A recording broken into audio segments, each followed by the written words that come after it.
All right, really quickly, as a reminder, because I've already heard this from a handful of students, is not to call anybody out. But if you miss a day of school, is that just a free day that you don't do anything? If you do for multiple days in a row, you're going to come back and you're going to be in a bad spot because there's a lot that you will have missed, okay? So, please make sure that you're taking advantage of the resources online. I know that we're going to get sick. I know that COVID is a pain in the butt.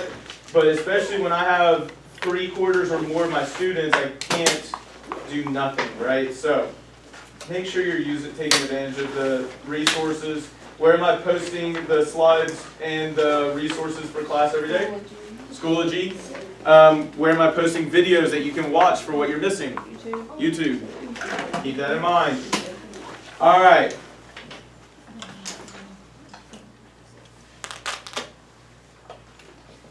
All right. So let's look at this. So I see a 5 for 6 of us. Most of us are thinking 5. I see 25 thirds, another 5 in there. Really quickly, I want to go ahead and tell you, all of us need to prepare to take notes because some of us got it partially correct, but no one got it completely correct.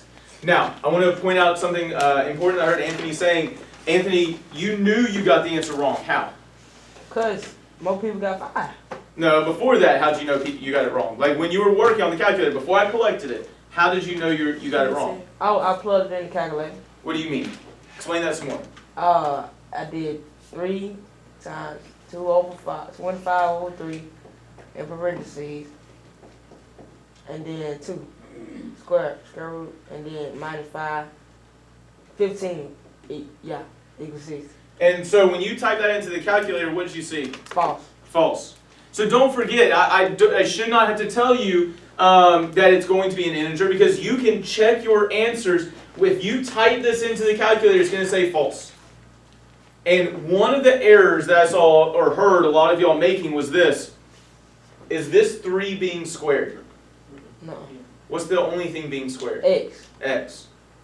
You should not have been squaring that 3 ever. The x is the only thing being squared, and we need to pay attention to that. Notice if you simplify from here, 25 squared is 625. 3 squared is 9. Notice I'm left with a fraction here. There is no way that that's going to subtract by 15 to get to 60, okay? And that's why it's saying false. So let's go back and look at it. Another thing. I saw a lot of people not write down the first handful of steps. You got to remember to write it down because if you don't, you're definitely going to make errors. Please show your steps. What are the 2 things that we need to use when we're solving equations? And this is something you want to write down. The 2 things we got to use when solving equations. What's it called when you do one side, you got to do it to the other side? You better remember what the thing is. Whatever we do to one side, we have to do to the other. We're going to simplify after we apply this. Linear function? No. Starts with a P. I know I still have your graphic organized, so I'll give them back tomorrow, so it's hard to look at this, but starts with a P.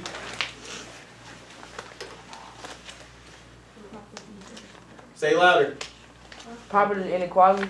Properties of equality. Remember, inequality means it's not equal, but equality.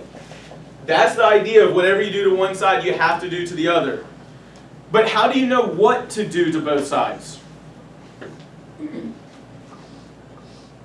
Orders of operation. We need additive inverses to create the zero, which is known as the additive identity. But remember, that's only additive inverses. Just in general, we need, starts with an I. Identity. We want to get the identity by using the inverse, right? Because we need additive inverses, we need multiplicative inverses, we need the inverse of a square. You got to use your inverses with the properties of equality. So use inverses with properties of equality to create what? Okay, so we are going to create identities when we simplify, but remember, the whole point is that each equation we create should be what? Equal.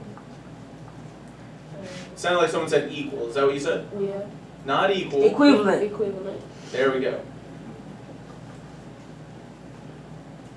we've got to remember we're using inverses and with the properties of equality to create those equivalent equations. And one of the errors I saw a lot of students make was this. This is why we show our inverses.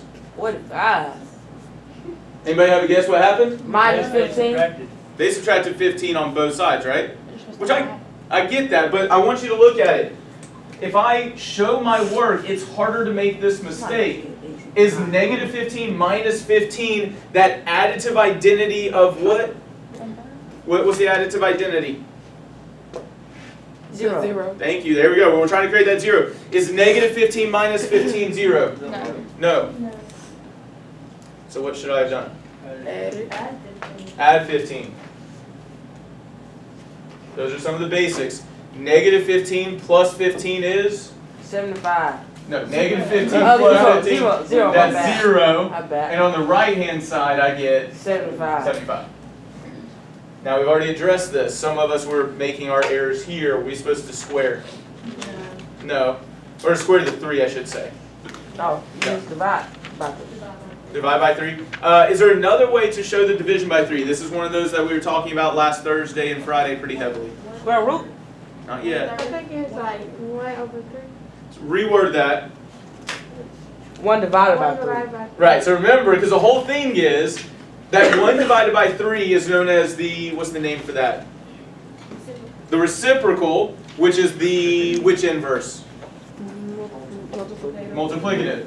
So 1 divided by 3. Again, I'm trying to emphasize that because it will help you when you have a fraction that's being multiplied. Right, so we're multiplying by 1 divided by 3, so am I still dividing by 3? Yeah. Yes. That will help you long term. And again, properties of equality. Whatever you do to one side, you have to do to the other. Did I create a 0 this time No, around? you created a 1. Right? Remember that 1 is my multiplicative identity. I'm creating a 1 here. So x squared equals 25. How you get 25? What's 75 times 1? 75. Divided by 3? 25. And you can use a calculator, I'm not stressing that, right? But simplify, right? I think Sharnavia earlier said simplify, but we simplify after we use the inverse and after we use the properties of equality, then we simplify both the left and right hand side. What's our next step? On square root. So remember, we always go back to that inverse, right? And this is also why we show our steps. If you didn't show the square there this whole time, would you have thought to take the square root? That's why some of us got 25 originally, right? So what does x equal? 900. What? What'd you say? 900. 900. Yeah, square root. Oh. Square root of 25, what do we get? 5. 5? Are you sure about that? That's the only answer? Yeah. Sure about that? Negative 5. Oh, that's right. Oh, negative 5. If you take that square root in the calculator, it's only going to give you 5, right? But remember, if I square a negative, what do I get? A? Positive. Positive. So is it just 5? No, negative 5 too. Okay. So hopefully this covered a lot of important basics, remembering those inverses to create our identities. But also we've got to remember when I take that square root, I'm going to get both a positive and a negative. Your calculator's not going to tell you that. You've got to remember that when you take a square root, it's a positive and a negative. Because if I square a positive, I get the 25, right? Positive 5. If I square that negative 5, I'm going to get that positive 25. Which means if I substitute either one or both of them into the original equation, it's going to make the equation what? True. Right? We're trying to find those solutions that make the equation true. If there's any of this where you're like, Mr. Kinney, what in the world's going on, especially because you missed a lot last week, there are videos where we heavily break down numbers 1 and 2 and 3 and 4 from the Understanding Concepts of Linear Functions that we should already have. Denasia, were you here at all last week? Okay, so you need that lesson 2 as well. Okay, so I'll get it to you in just a second after I get everything started. Any questions? Yeah. Oh, when you said integer, you meant whole number. I thought you meant whole number. Integers, so hold on a second. Whole numbers are only 0, 1, 2, 3, 4 on up to positive infinity. Integers, that's a good question, I'm glad you asked that. Integers are both positive and negative whole numbers. And what it really is the whole number and their opposites. Oh, so not whole number in a fraction. Okay. So, yeah, so if we talk about whole numbers, which we will talk about this is the symbol for whole numbers. The whole numbers are only 0, 1, 2, 3, 4, and it continues up.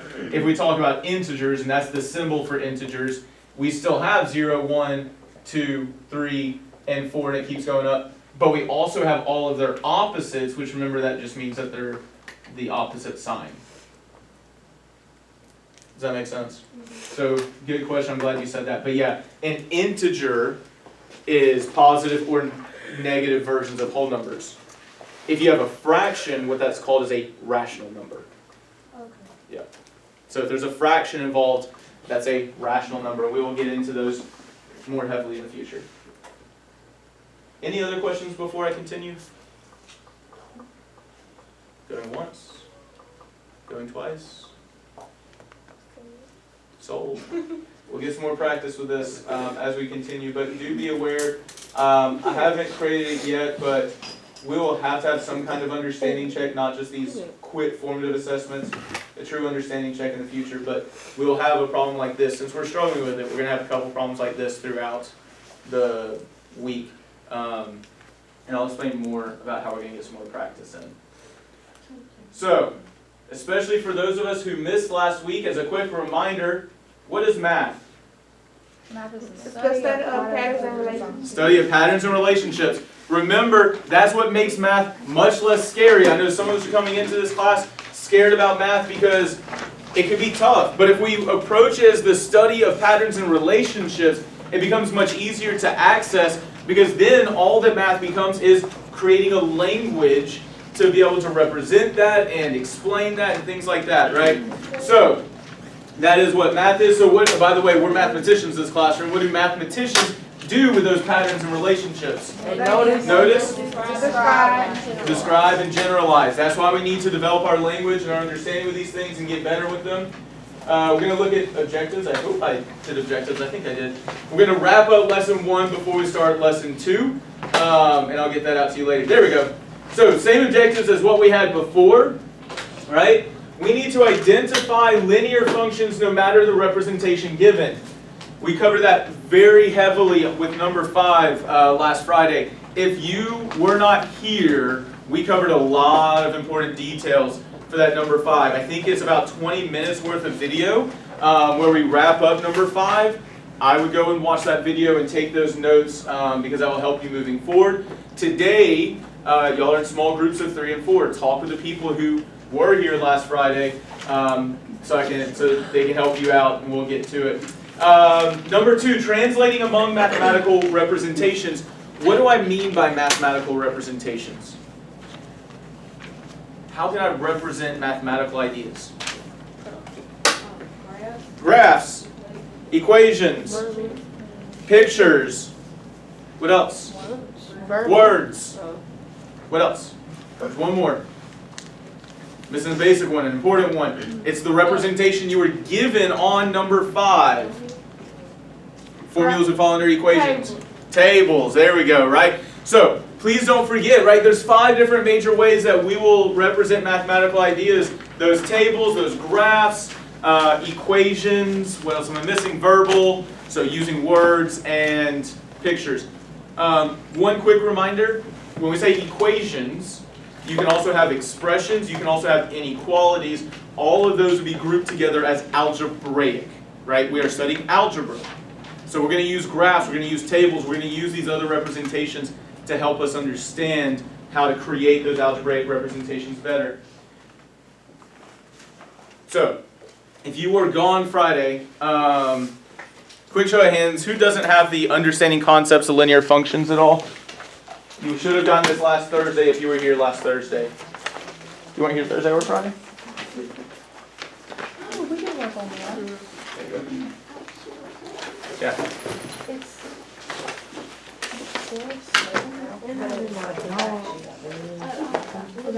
I think I just gave that to you as well, Allie. I don't got that paper no more. You took that paper up? No. Yes, dude, you got it, man. All right. For those of y'all who missed last Friday, I need you to pay attention to this because I'm going to do a quick crash course on some important ideas. This was a linear function.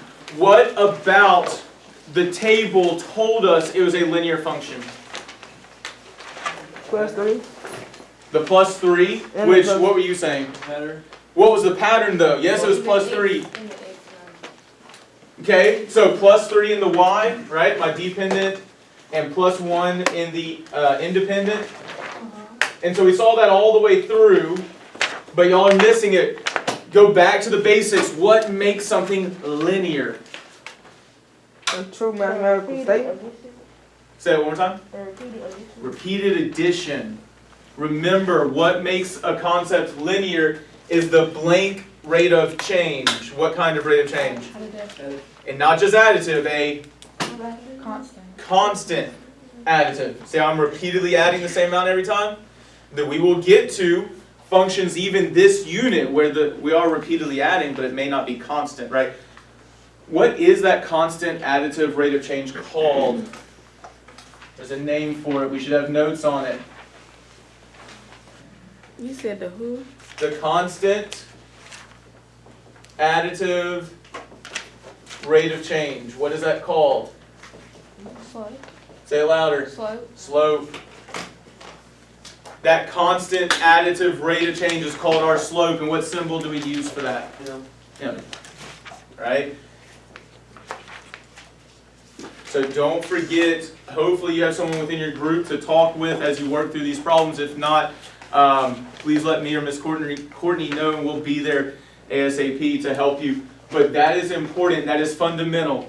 It doesn't matter whether you have a table, you have a word problem, you have a graph, you have pictures, whatever. If there is repeated addition, a constant additive rate of change, that function is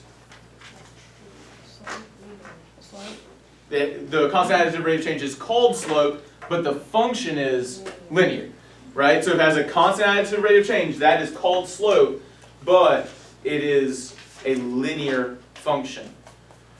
Ooh, there is one detail I do want to finish up before I release y'all. What was the equation again? The general equation we kept using to write the equation of a line? Y equals mx plus b. And there was an alternate way to write it. Does anyone remember the other way? F of x equals mx plus b. That's just using function notation. That's what I was looking for. For those of y'all that are thinking about the triangles, you're thinking about the slope formula. That triangle means change in. But remember, this was the formula. These are the two different ways to write. What's the name of this one again? Slope. Slope. Intercept, right? Don't forget, slope, intercept. Y'all should have notes about how to identify the y-intercept, so I went into a lot of detail about that. But in this equation, what's slope again? M. In this equation, what is slope? B. B. Those are very different letters. In fact, we have a B right here. So why do we know that this is slope and this also is slope? Because of x. Okay, what? Multiply. Oh, it's not just that there's an x there, it's being multiplied by x. Why is that multiplication important? Because yes. What is the rate of change for a linear function? Constant additive. How do we show a constant or how do we show repeated addition? Multiplication. With multiplication. Remember, the whole point is that this is being multiplied, and that multiplication is showing repeated addition, and a linear function has an constant additive rate of change. That's the fundamentals. You got to know those fundamentals. Hopefully we can use those to move forward. We should already have number 6 done. And there's a couple of details that we'll talk about this when we have our whole class discussion. If you don't have 6 done because you were out, don't stress about it right now. What I want you to pick up with is number 7 here, where you are given a verbal or written statement create an algebraic function, a table, and a graph to represent the situation given. After you finish number 7, there's a couple of questions at the bottom, and then I want you to continue to number 8. Any questions about what we are doing right now? We're doing 7, all of 7. We're starting on 7 today. Okay? So you should have already had through number 6 done. We'll have a whole class discussion that involves a couple of key details about number 6, but we're going to pick up as a small group on number 7. Okay, let me find a copy for you. Do not forget, active collaboration. I'm looking for you to talk, discuss, make sense of math together. We did.